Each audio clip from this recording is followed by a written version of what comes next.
Hi sir, good day po. So, by the way, these are the video presentation of the group 4, which is our topic is all about the software testing and debugging in a week 9 to 12. So, by the way, I am Laika Manglog and I will discuss the first week, the week 9, which is my topic, is a unit testing and debugging.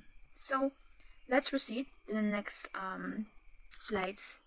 So, the first one is we will discuss the learning objective of this topic. So, the first one is design, implement unit tests for individual software components using common testing framework such as unit PyTest.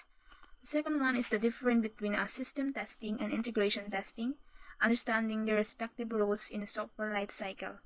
The third one is applying debugging techniques such as breakpoints, print statement, and analyzing stack traces to identify the fixed software bugs.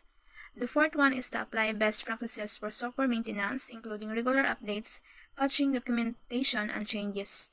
So, there is some of the learning objective for this topic. So, let's go to the next slides to continue this topic on week 9 topics. So, in the week 9, I will discuss in a unit 3, the unit testing and debugging. So, the first one is we will explain the importance of unit testing. So, before that is inuunahin natin kung ano nga ba yung unit testing.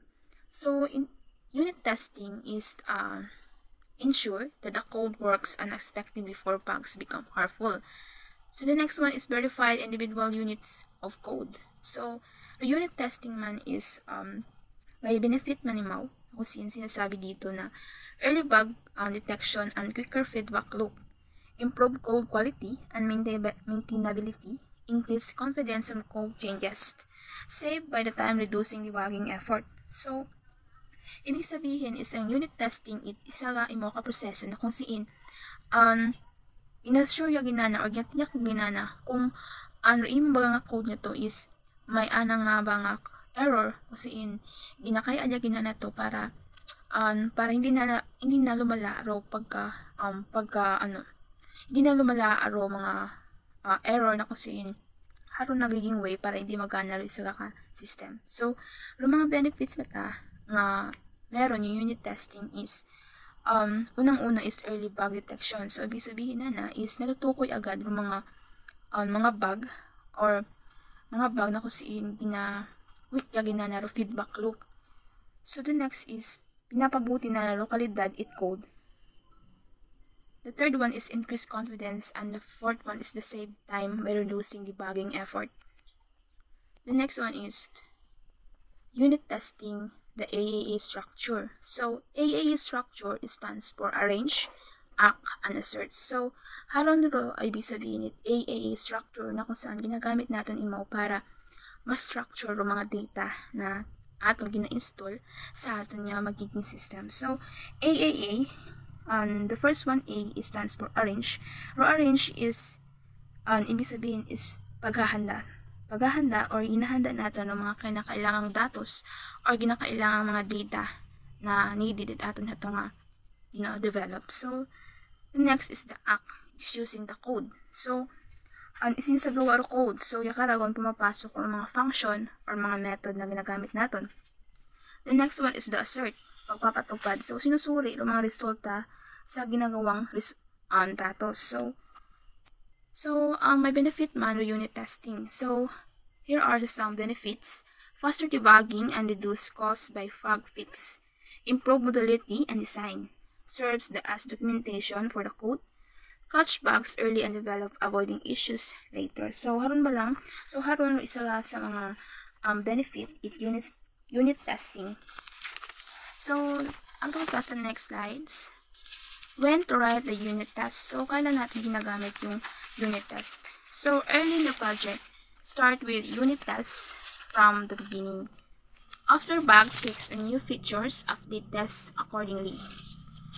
Then the last one is continuous testing. Always ensure new changes pass throughout unit test. So, the next one is when to the right unit test. So, kailan natin ginagamit yung unit test?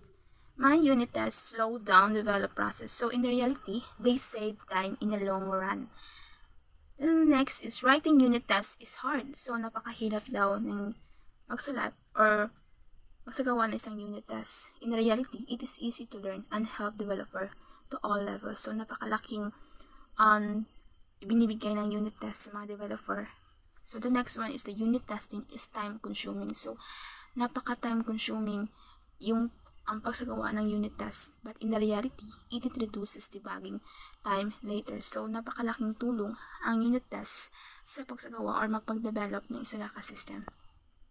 So the next one is the Judith Java. So what is the Judith? So it is saying that the Judith is an open source unit testing framework for Java. So sa Java, help ensure individual code part function is correctly. So the last one is the latest version of the Unit 5 support JMB based testing. So haron ng mga pinakabagong version is Judith 5 na kusiin nagatao imot isuporta para sa mga testing and some testing applications. So ro pinakatampok na karon is the test execution platform. So yasuhin na naro code kung tama. So the next one is test engine API. So isalagay mo ka an interface na kung saan nagpapahintulot imo sa mga developers na mag-ubra isarili ng testing framework.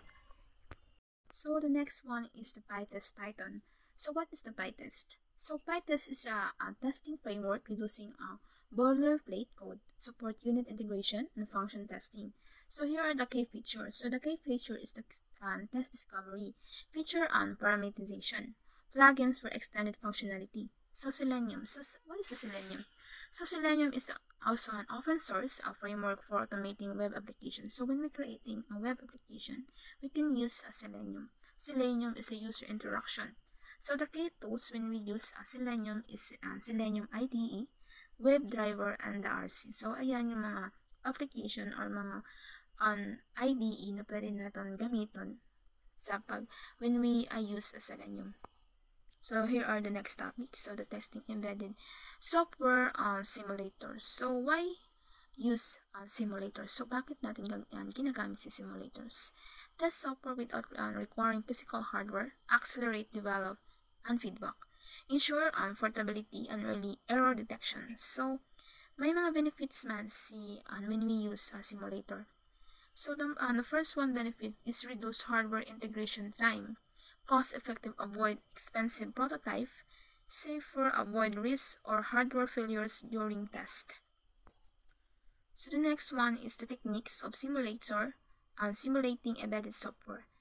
Number one is the instruction of set simulation, ISS, simulates macrocontroller and instruction, functional simulation, verify application logic independently of hardware. System level simulation, simulate full system processor, peripherals. Behavioral simulation models high level system behavior. So the next one is the hardware simulator benefits. So early errors detection. So yan yung mga benefits ng hardware simulators. Ina-identify niya yung mga issues before hardware is available. Cost effective. So no need for physical prototype. Safety, kaligtasan. So avoid hardware failure during testing. Testing and flexibility. Test algorithm without affecting physical hardware. So yun yung mga benefits ng simulators. So the next is the automated testing framework. So the key components of this framework is to test case management, data control, integration with CI and CD pipelines, facilitate early issue detection and reduces manual effort, delivers consistent validation for all functionality. So challenges of the using simulators. So when we use a simulator, so may mga challenges siya. Hardware dependency. Simulator may not match real-world conditions. Yung mga challenges niya. Limitations. So, may mga limitation man sa simulator. Strong hardware behaviors may be missed. Cost, production, solution. High-quality simulator may be expensive. So, napaka-expensive ng high-quality or cost production solution it's simulator.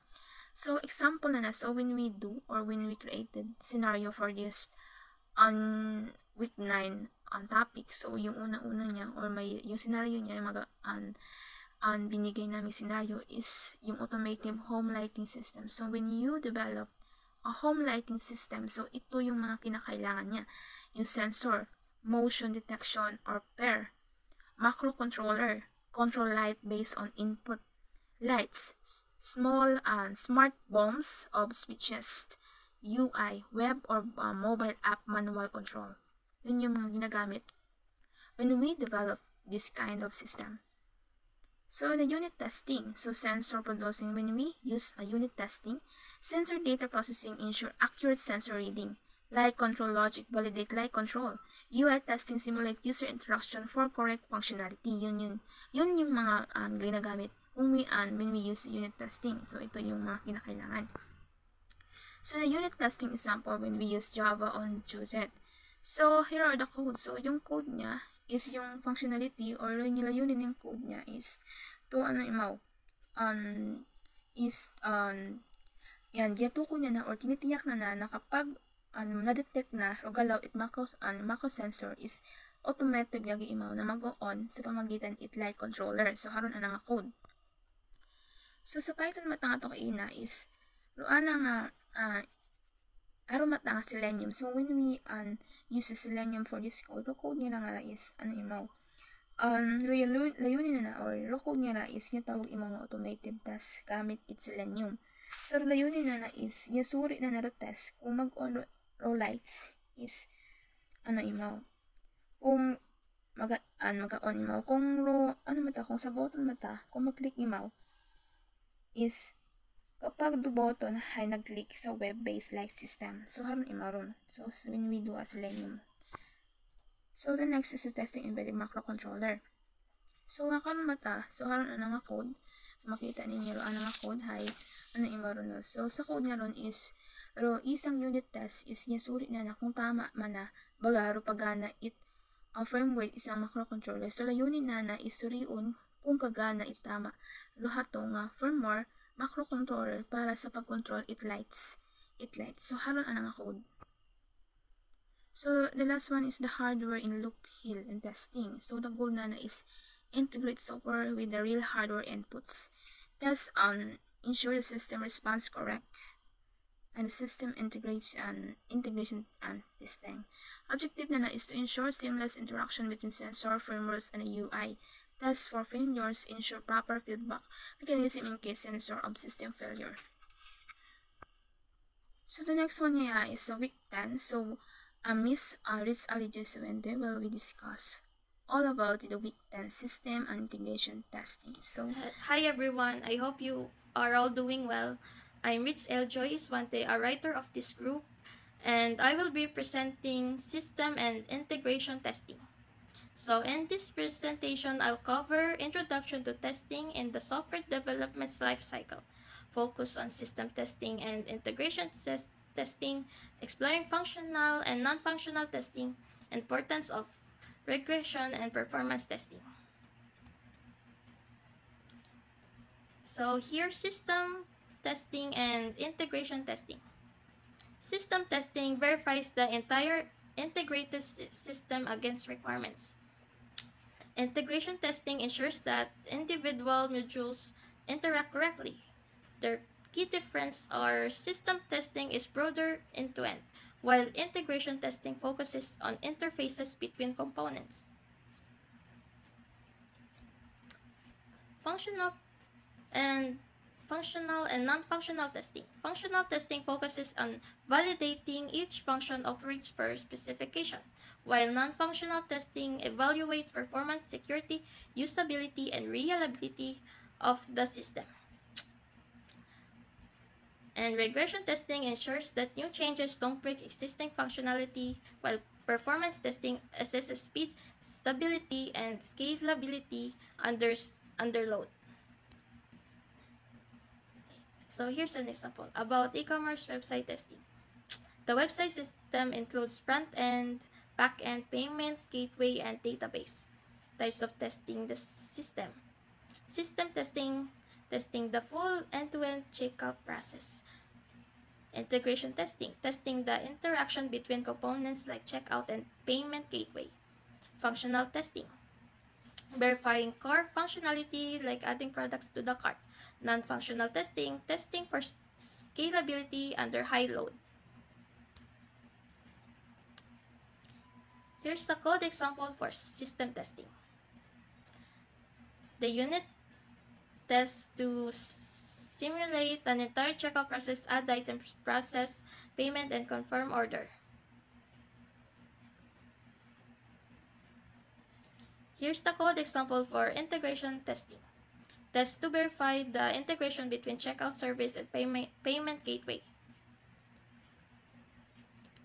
Here's the code for functional testing. Verifies that adding items into the cart processing payment works.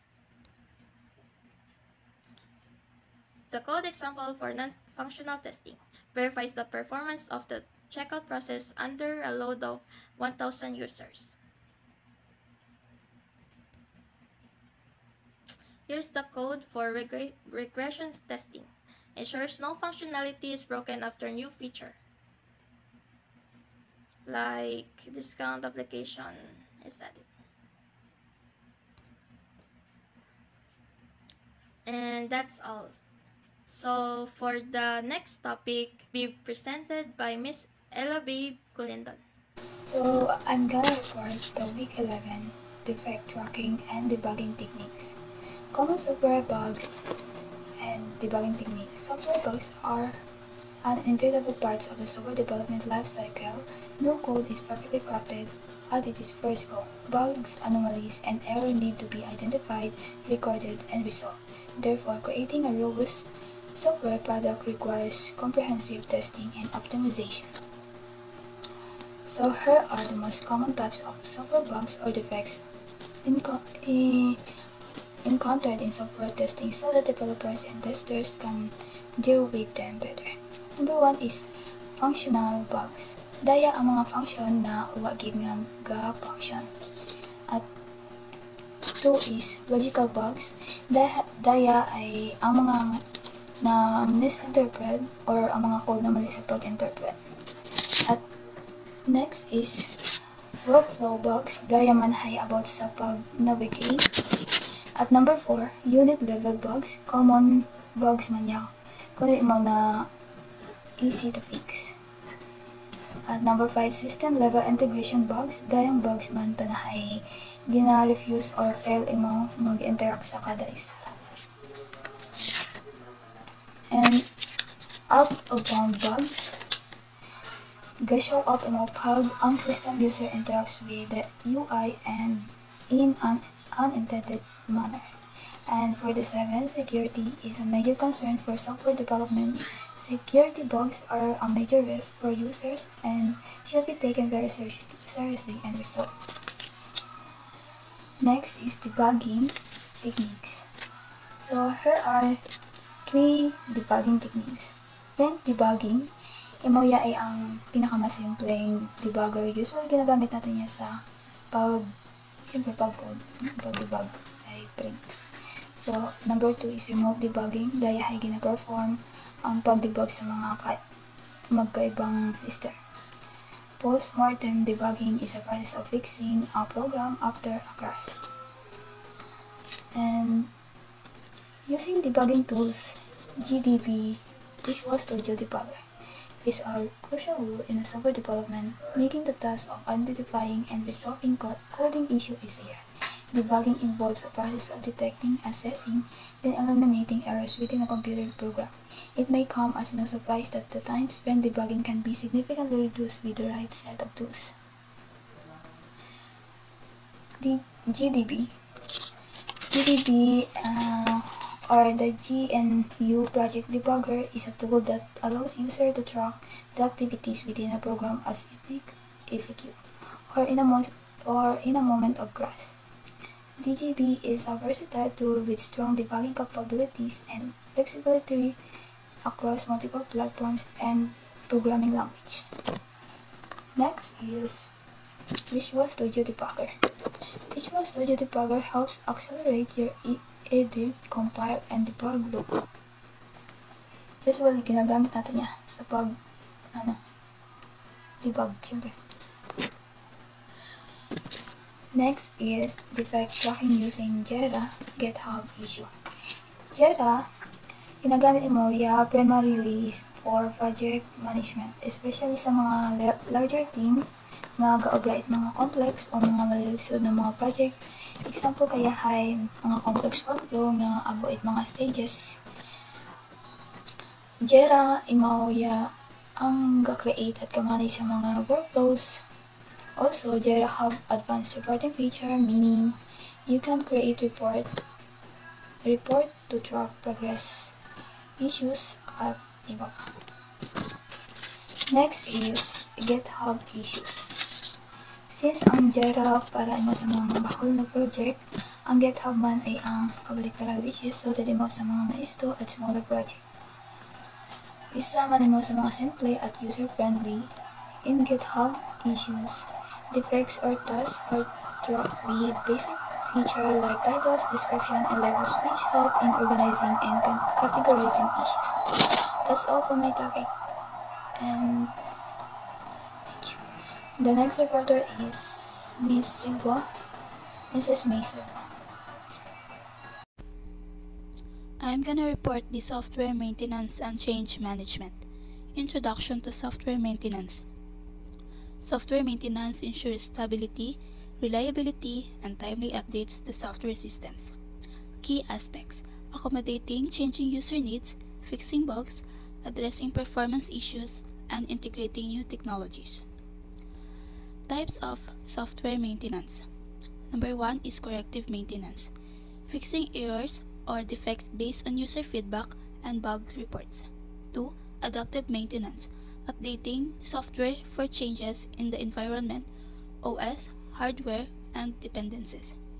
Number 3 is perfective maintenance, enhancements to improve performance or user experience, often based on feedback. 4. Preventive maintenance, updating code, structure, and documentation to prevent future issues. Software updates and version management. Release management ensures smooth updates and minimizes risk, challenges of poor management, risk of instability, security issues, and integration problems. Best practices in release management.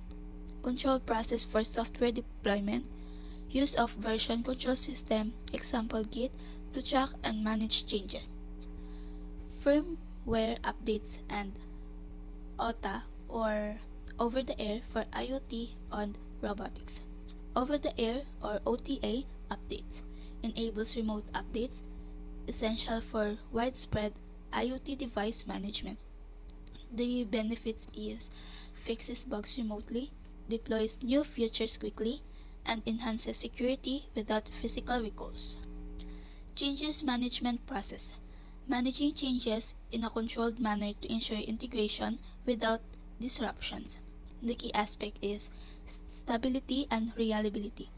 Minimize disruptions during changes, collaboration and communication, facilitate teamwork through configuration management and risk minimization, identify the mitigate risk before changes are made. The types of OTA updates. Number 1 is the application OTA. Updates application level firmware on devices. Number 2 is device OS OTA. Updates the operating system on devices. Number 3, assets OTA. Updates components like communications modules. Handling software updates and version changes. Number 1 is the identification and requesting changes based on feedback or audits. Number 2 is the change control process, systematic evaluation before approval. Number 3, implementation and testing, ensures through testing before deployment. 4, deployment and monitoring, post-deployment monitoring to ensure system. The example is the Smart IoT Security Camera System. The scenario is a smart IoT security camera system with identified issues in video quality, notification, and security vulnerabilities. The types of maintenance applied is to corrective, fix video quality and notification issues. adaptive update firmware for compatibility and cloud services. Perfective enhance video processing and motion sensitivity, and preventive refactor code to ensure future stability. Change management and versioning. Git commands example.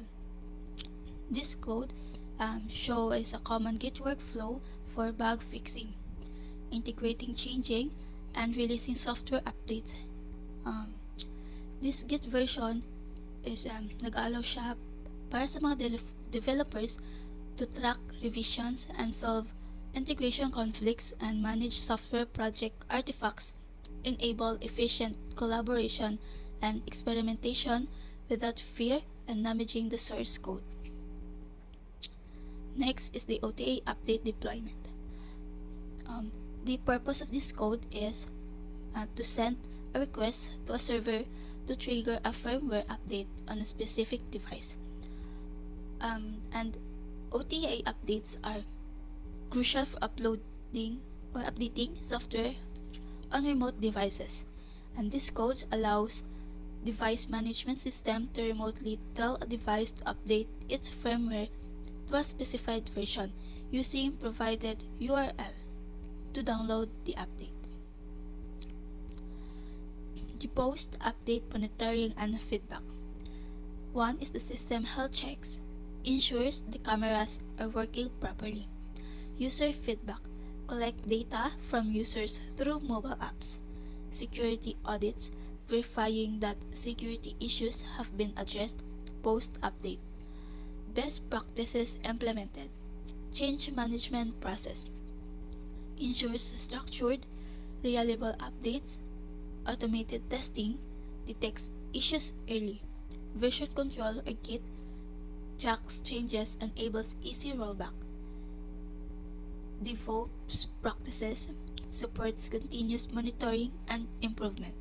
And OTA updates efficient deployment for mass IoT devices. And that's all our report. Thank you.